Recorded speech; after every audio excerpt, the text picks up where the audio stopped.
हमारा लक्ष्य केवल मन को एकाग्र करना नहीं है, हमारा लक्ष्य है ईश्वर का ध्यान करना। और हम मूर्ति में ध्यान करेंगे तो उसमें क्या है कि हमारा जो एक तरह से भाव है वो बाहर का ही बनेगा। जो हमारे जीवन का लक्ष्य है ध्यान करने के पीछे, वो पूरा नहीं हो सकता कि हमारा लक्ष्य क्या है। और फिर दूसरा, जब हम ईश्वर का ध्यान करते हैं तो मूर्ति तो बाहर की प्रकृति से बनी हुई चीज़ों की, और प्रकृति में हम ध्यान नहीं कर सकते। उससे अच्छा तो, मूर्ति से अच्छा तो हम किसी पेड़ के पत्तों पे लगा सकते हैं और किसी फूल पे लगा सकते हैं। इन चीज़ों को हम देख सकते हैं। मूर्ति में ही ऐसी क्या खास बात है कि भी हम उसमें मन को लगा करके हम उसी पे कंसंट्रेट करें। थोड़ा सा ही होता है कि लोगों का भाव रहता है कि इसके प्रति श्रद्धा। नहीं, लोगों का भाव जो है वो, ये तो एक अंधविश्वास है, एक तरह से अंधी आस्था है।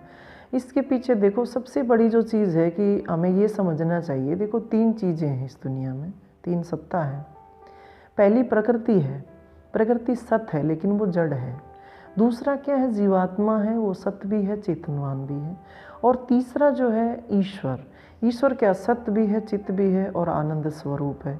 और हमारे जीवन का लक्ष्य है उस आनंद की प्राप्ति, इसीलिए हम ईश्वर का ध्यान करते हैं। तो देखो जो चीज़ जिसमें है, ऑलरेडी है, पहले से है, उसी में हम जो है उसके साथ ही अपने आप को जोड़ सकते हैं। उदाहरण के रूप में जैसे जीवात्मा क्या है, चेतनवान है, सत्य भी है, दोनों चीज़ें हैं।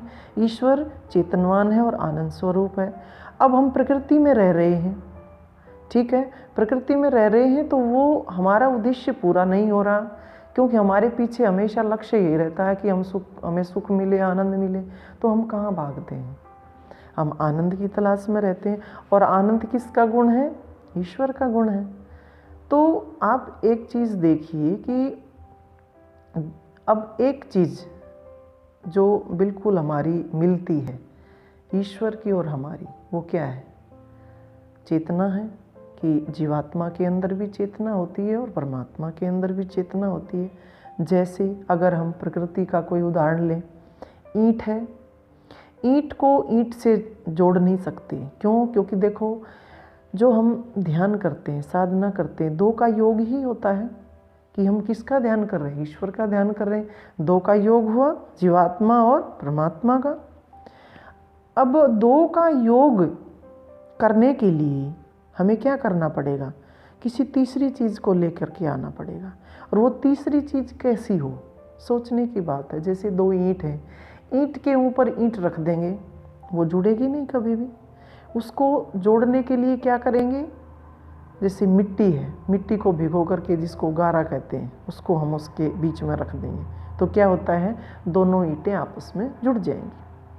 अब जैसे पत्थर हैं, पत्थर को हम जोड़ेंगे, पत्थर को जोड़ेंगे, उसके बीच में अगर हम गारा बना करके रखेंगे वो नहीं जुड़ेंगे। वो किससे जुड़ेंगे, सीमेंट से जुड़ेंगे। तीसरी बात, कपड़े हैं, कपड़ों को सिलने के लिए हमने गारा ना सीमेंट, दोनों का प्रयोग नहीं कर सकते। दोनों को जोड़ने के लिए वहाँ क्या करेंगे, वहाँ सुई धागे का इस्तेमाल होगा। चौथी चीज़, अगर हम मान लीजिए हमारा कोई आभूषण है, आभूषण को अगर हम सुई धागे से संवारने लग जाएं, वो जोड़ने लग जाएं, वो नहीं जुड़ सकता। क्यों नहीं जुड़ सकता, इसकी एक एक चीज़ के बारे में अगर सोचें हम, विचार करें। सबसे पहले जैसे ईंट के बारे में कहा कि वो गारा से जो है वो मिट्टी से ही जुड़ा। सोचने की बात यहाँ ये है, क्यों, क्योंकि वो जो दोनों ईंटें हैं वो किससे बनी हुई हैं, वो मिट्टी से बनी हुई हैं। तो दोनों को जोड़ने का काम किसने किया, मिट्टी ने किया। जैसे पत्थर हैं, दोनों को जोड़ने का काम किसने किया, सीमेंट ने किया। क्यों किया, क्योंकि पत्थर से बनी हुई है सीमेंट। अब तीसरी बात अगर हम लें कि हमने क्या कहा, कपड़े की बात ली।